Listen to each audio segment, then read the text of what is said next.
parce que vous êtes la première personne à pouvoir agir sur votre vie. Bienvenue sur le podcast Mieux Vivre. Je suis Tania Lafort, je dirige le centre de formation Réa Active à Annecy, formation en PNL, coaching, hypnose. Le podcast Mieux Vivre, c'est chaque semaine une thématique précise pour mieux vous comprendre les mécanismes de votre cerveau en toute simplicité. Chaque semaine, découvrir un outil concret par épisode et en quelques minutes. Pour vous aider à rebondir face aux difficultés de la vie, à réussir vos projets et ou tout simplement à être au top de vous-même. Si vous appréciez ces podcasts, pensez à vous abonner et à partager. Bonne écoute à vous. Voyons maintenant comment pouvoir se positionner avec élégance et assertivité. L'assertivité, c'est donc une façon de parler en étant calme, serein et pour s'affirmer correctement. Vous connaissez peut-être déjà la communication non violente, la CNV, qui a été mise au point par Marshall Rosenberg. Cette CNV est très utile en entreprise. On va détecter un petit peu comment on peut l'utiliser, les 4 grandes étapes de la CNV. On parlera rapidement des émotions qui y sont liées. Et puis surtout, comment faire une demande, comment évoquer un besoin. Donc la CNV a été mise en place par Marshall Rosenberg et souvent, vous trouverez pas mal de choses d'ailleurs sur Internet sur la CNV. Et on va pouvoir métaphoriser cette posture avec la métaphore de la girafe et du chacal. Marshall Rosenberg utilise cette métaphore puisque la girafe est un animal avec son grand cou qui est le symbole de prise de hauteur, et pour irriguer son cerveau qui est tout là-haut, il lui faut un grand cœur qui est le symbole de la bienveillance. Donc vous comprendrez, la bienveillance et la prise de recul, c'est la girafe, et le chacal, c'est cette petite bête qui va être agressif et qui va donner un coup de dent assez facilement. Donc, l'idée de la communication non violente, c'est de pouvoir s'affirmer, c'est d'exprimer son ressenti, parce qu'on sait maintenant que c'est très important d'exprimer ses émotions. Faut-il encore les connaître? Faut-il encore savoir ce que l'on ressent? Et on a le droit d'exprimer ses émotions. On va ensuite exprimer un besoin, et ça c'est intéressant aussi, puisque du coup vous allez réfléchir à ce dont vous avez besoin, et ensuite vous allez faire une demande, et la demande c'est vraiment demander à quelqu'un de faire une action. Donc, première étape, je vais observer les faits. On va être à l'inverse de l'interprétation. Et on va éviter d'utiliser le tu. On parle du tu qui tue, le tu qui est accusateur. Donc Jacques Salomé propose d'éviter d'utiliser le tu. Et c'est vrai que c'est mieux de parler du comportement de la personne plutôt que de tu. Maintenant, le tu est parfois difficile à ne pas utiliser, on ne peut pas le bannir non plus. Si vous devez utiliser le tu, je vous commence de ne jamais commencer par tu. Vous dites, dans ce cas, j'ai remarqué que tu, j'ai l'impression que tu, quand tu, parce que tu, voyez. Si vous devez malgré tout utiliser le tu, utilisez-le après avoir mis un mot devant, donc plutôt en second plan. Donc première étape, je vais parler d'un fait concret, observable, en évitant, si possible, d'utiliser le tu. Par exemple, j'avais besoin de ce dossier pour telle date et je n'ai eu ce dossier en main que à telle date. Deuxième étape, je vais parler d'un ressenti. Ça provoque chez moi du stress. Troisième étape, je vais parler d'un besoin. J'ai besoin d'être dans le temps pour me sentir mieux.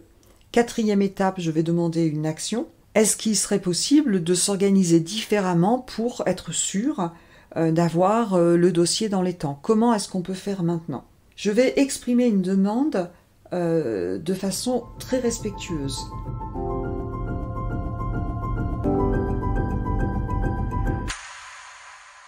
Alors ça paraît simple comme ça d'utiliser la CNV, mais c'est pas si simple que ça, parce que chaque étape de la CNV est un travail sur soi.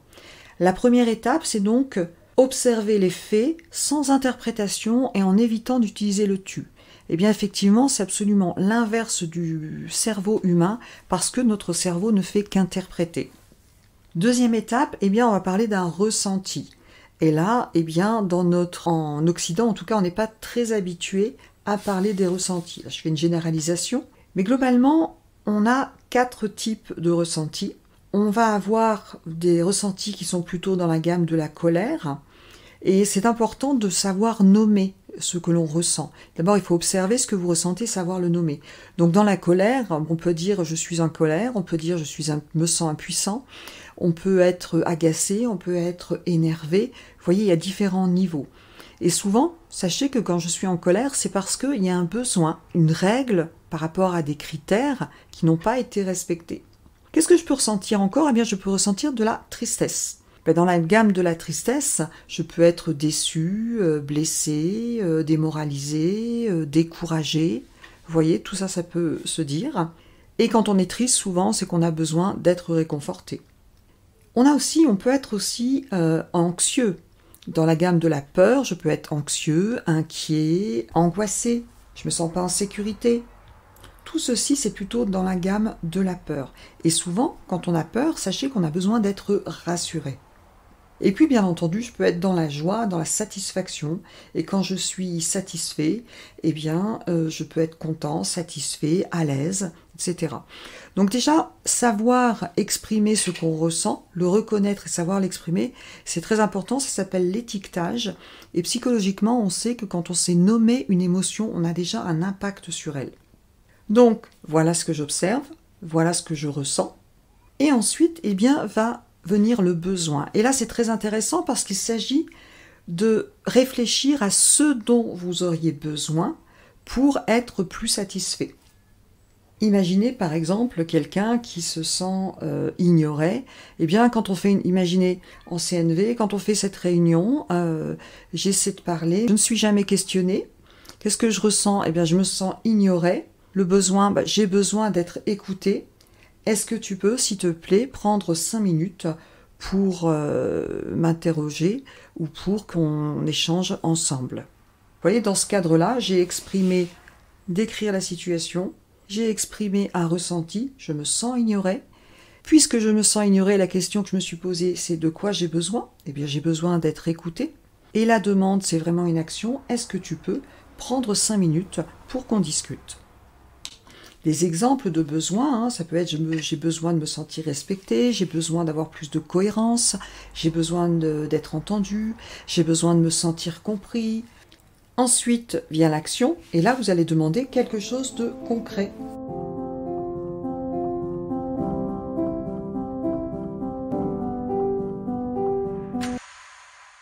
Parfois, ce qu'on dit dans la CNV, c'est quand tu dis je me sens comme ci, je me sens comme ça.